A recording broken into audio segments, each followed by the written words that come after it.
The King's request to make Princess Anne and Prince Edward councillors of state who can stand in for him is being rushed through Parliament. Government ministers today introduced legislation in the House of Lords to allow the monarch's sister and youngest brother to act in his place, undertaking the legal and constitutional duties of the sovereign, if he is abroad or ill. It comes after ongoing questions were raised over Prince Andrew and Prince Harry still holding the roles despite no longer being working royals. Peers gave a first reading to the Councillors of State bill, only a day after King Charles wrote to Parliament requesting a change in the law. It will be debated in full by the Lords next Monday and all other stages will be completed on Wednesday next week before going to the Commons and then heading back to the Lords before receiving royal assent to make it law. Proposing the bill, the Lord Privy Seal Lord True said peers would have maximum latitude to make their opinions felt, including the tabling of amendments. The King wants to expand the number of members of the royal family who can stand in for him before he and Queen Consort Camilla go on their first overseas tour, expected to be in the spring.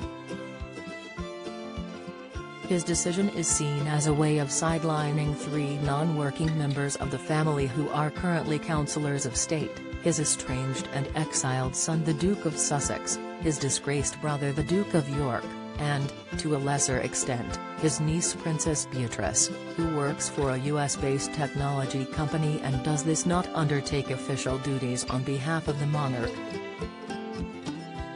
Constitutional experts have said it is much easier legally and more diplomatic to extend the number of councillors of state than it is to remove people from the list.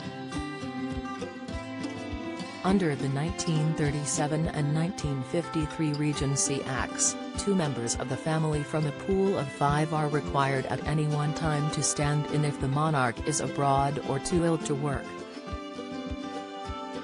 The 5 stipulated are the monarch's spouse, Camilla, and the first 4 adults in the line of succession, Prince William, Harry, Andrew, and Beatrice. They could be asked to open or dissolve Parliament, approve the appointment of government ministers or judges, preside over the Privy Council, meet ambassadors, and sign legislation into law. The Earl of Wessex and the Princess Royal, who have both previously served as councillors of state when they were higher up the line of succession, are expected to be appointed to the role for life now. In the Lords yesterday, Labour peer Lord Foulkes questioned whether other members of the royal family could be added to the list and what would be the procedure. Lord True for the government said amendments could be proposed to the bill but pointedly urged peers to take notice of the King's wishes. Fellow Labour peer Lord Berkeley asked, what is the position of Prince Andrew and Prince Harry, who no longer have the role to do royal duties? Can they be removed or have they been removed or will they be standing in for His Majesty even though they don't do royal duties? Buckingham Palace has steadfastly refused to say definitively if they will ever be asked to perform the role. Faced with a furor over Harry and Andrew stepping down from their royal roles, the late Queen resisted pressure to change the law in the last couple of years of her reign. Palace officials argued it was a waste of parliamentary time as she never travelled abroad anymore, but it is now understood she drew up plans for the changes now proposed.